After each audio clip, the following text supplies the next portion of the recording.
안녕하세요. 저는 40대 중년 여성으로 조그마한 회사를 운영하고 있습니다. 남부럽지 않은 부유한 가정에서 자라나 아버지 회사 하청업체로 별 어려움 없이 살아가고 있습니다. 결혼도 남들이 부러워할 정도로 짱짱하게 하였습니다. 서로가 바쁘다 보니 우리는 결혼 5년이 지나도록 아이를 갖지 못하다가 늦게 임신을 하게 되었습니다. 남편이 정말 좋아했으나 나는 그렇게 바라던 아이가 아니었습니다. 우선 나는 아기를 키우는 것보다 회사 일하는 것이 더 재밌고 적성에 맞았거든요. 회사 일하면서 업자들 만나고 친구도 만나고 그런 것이 좋았지 애들 키운다고 방콕 신세 지는 것을 별로 좋아하지 않았습니다. 그러나 결혼을 하였으니 가정을 이어나가려면 아기가 있어야 하는 건 당연하며 기분 좋게 퇴교도 하면서 미래 애들에 대한 꿈을 키워나갔습니다. 점점 배가 부르고 이 애를 잘 키워야겠다는 생각에 어쩔 수 없이 남편과 한방을 쓰지 않았습니다.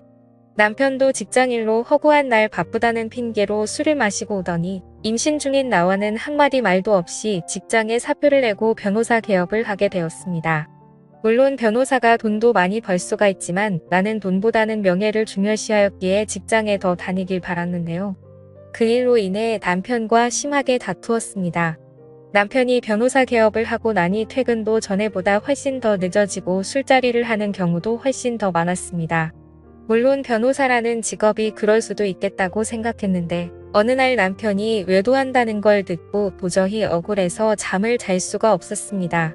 그래서 당시 심부름 센터를 통해 남편의 외도 현장을 목격하고 증거를 잡았습니다. 처음에는 남편이 잘못을 인정하고 다시는 안 그러겠다고 했으나 시간이 지나도 외도는 그칠 줄 몰랐습니다.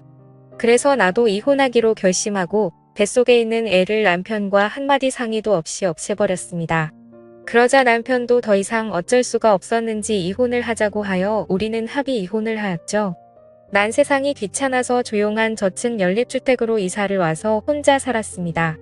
아버지께서는 재혼하라고 수없이 말씀하셨지만 난 독신으로 살기로 마음을 굳혔고 혼자서 인생을 즐기며 멋있게 산다는 생각을 했습니다. 회사도 열심히 경영하고 회사 규모도 엄청 커져 나갔습니다. 이렇게 혼자 살고 있으니 뭔가 불편한 점은 많았습니다. 집안에도 남자가 할 일, 여자가 할 일이 따로 있는데 난 두 가지를 다 해야 하니 힘들 때도 한 번씩은 있었습니다. 그러던 어느 날 초여름 밤이었어요. 퇴근하여 드라마를 보고 있는데 갑자기 방 안에 뭔가 타는 냄새가 나면서 연기도 약간 나는 것 같았습니다. 낮이라면 어디든지 연락을 해서 조치가 가능하지만 밤이라서 방법이 없었습니다. 아파트 관리소는 있지만 전원주택이라서 밤에는 관리소에 근무하는 사람이 없습니다. 정말 이럴 때 남편이 필요한 건데 이미 없는 남편 찾는 것은 죽은 아들 불알 만지는 것과 같이 무슨 소용이 있겠습니까? 할 수 없이 멀리 떨어진 오빠한테 전화를 했더니 우선 코드를 다 뽑으라는 것이었습니다. 그렇게 하고 깜깜한 방에 가만히 있으니 갑자기 무서워서 견딜 수가 없었습니다. 그래서 할 수 없이 옆집 아저씨의 도움을 받기로 했습니다. 옆집 아저씨는 출퇴근하면서 몇 번 지나치면서도 인사 정도는 하였는데 아직 어떤 사람인지 결혼은 했는지 부인은 어떤 사람인지 전혀 몰랐습니다. 그러나 내 처지가 워낙 급하다 보니 그런 체면이나 남을 생각하는 겨를이 없이 무작정 앞집배를 눌렀습니다. 그때가 밤 10시쯤 되었는데요. 띵동 누구세요? 앞집인데요. 잠깐만 기다리세요. 그래서 밖에서 기다리는데 그 시간이 그렇게도 긴 시간인지 정말 길게 느껴졌습니다. 읽고 문을 열어주는데 나이는 저와 비슷한 또래의 남성으로 방금 샤워를 하고 나왔는지 머리는 감았다가 그냥 수건으로 닦은 정도였고 특유의 남자 화장품 냄새가 났습니다. 아마 제가 배를 누르는 순간 샤워하고 나와서 머리를 닦고 화장품을 바르고 바로 나오느라 문을 늦게 연 것 같았습니다.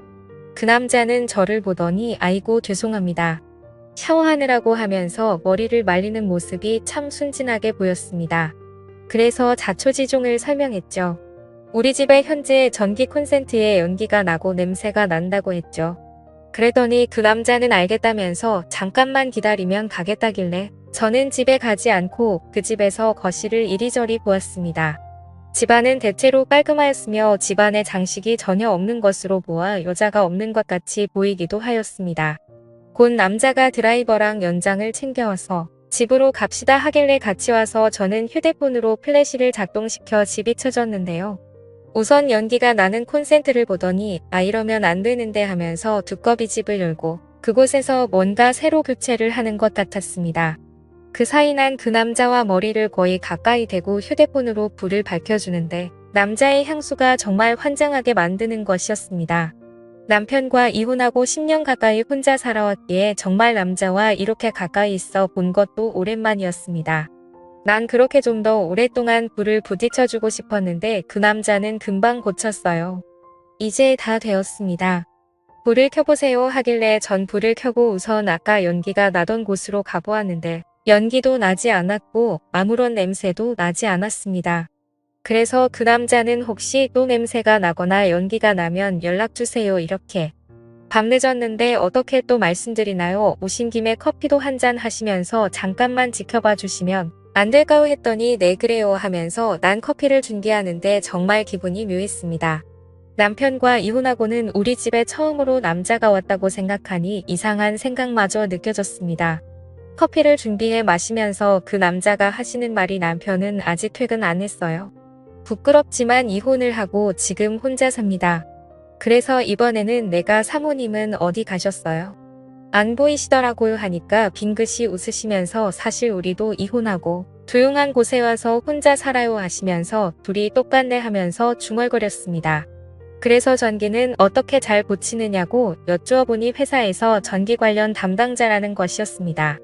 이렇게 차 한 잔 마시고 고맙다는 인사를 10번이라도 더 하고 보내드렸는데요.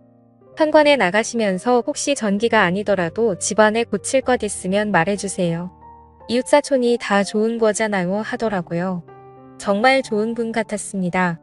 그날 이후 회사에 가도 집안에 와도 그 아저씨 생각이 자주 나더라고요. 그러던 어느 날 회사 거래처에서 전복을 한 상자 주더라고요. 마침 토요일이고 양도 많아 혼자 다 먹을 수도 없어 옆집 아저씨 좀 드리겠다는 생각이 들더라고요. 그래서 전복을 맛있게 요리해서 맥주 2캔이랑 가지고 옆집 배를 누르고 들어갔더니 거실을 정리 중이라 집이 어지럽게 늘려 있었습니다. 그래서 전복 좀 드시라고 가져왔다고 했더니 이혼한 전부인 서랍장을 버리기 위해 꺼내는 중이라 너무 지저분하다고 하시면서 같이 한잔해요 라고 하는 것이었습니다. 그리고 나서는 금방 또 집이 너무 지저분한데 아주머니 집으로 가서 한잔하면 안 될까요 하는 것이었습니다. 그래서 우리 집으로 와서 전복으로 한잔했습니다. 그 아저씨는 자기 집을 아직 정리하느라 식사를 못했다면서 정말 맛있게 드시는 것이었습니다. 내 남자가 아닌 다른 남자지만 맛있게 먹는 걸 보니 너무 보기 좋았습니다. 그리고 아저씨가 일을 해서 그런지 땀을 너무 많이 흘리기에 난 급히 에어컨을 틀어주려고 전원을 눌렀습니다. 사실 여자들은 어지간한 더위에는 에어컨을 잘 틀지 않는 것이 사실이잖아요. 그런데 불상 에어컨이 또 안 되는 것이었습니다. 나 혼자 당황하여 이것저것 만지고 있으니 남자분이 에어컨 안 되십니까 하더니 살금살금 오시더라고요. 그래서 이것저것 만지더니 실외기가 안 되는 것 같네 하면서 실외기 위치를 물어보시더라고요. 그래서 가르쳐 줬더니 실외기에 가보시더니 금방 또 에어컨이 잘 되었습니다. 정말 그 아저씨는 기술자가 틀림없었습니다. 에어컨도 틀어놓고 술을 한두 잔 하셨고 나도 술을 받아 마셨습니다. 사실 여자라서 그렇지 나도 술은 보통 술이 아니거든요. 맥주 2캔을 다 마시고 왠지 부족한 것 같아 거래처에서 선물로 받은 고급 양주를 꺼내니까 아저씨가 일다지 마세요 하면서도 은근히 기분 좋은 눈치를 지으면서 우리들은 술을 제법 마셨습니다. 술이 들어가니 모두가 전남편 전 마누라와 이혼하고 그 불만에 대한 말들이 자연스럽게 쿵짝이 잘 맞았고 공감도 많이 생겼습니다.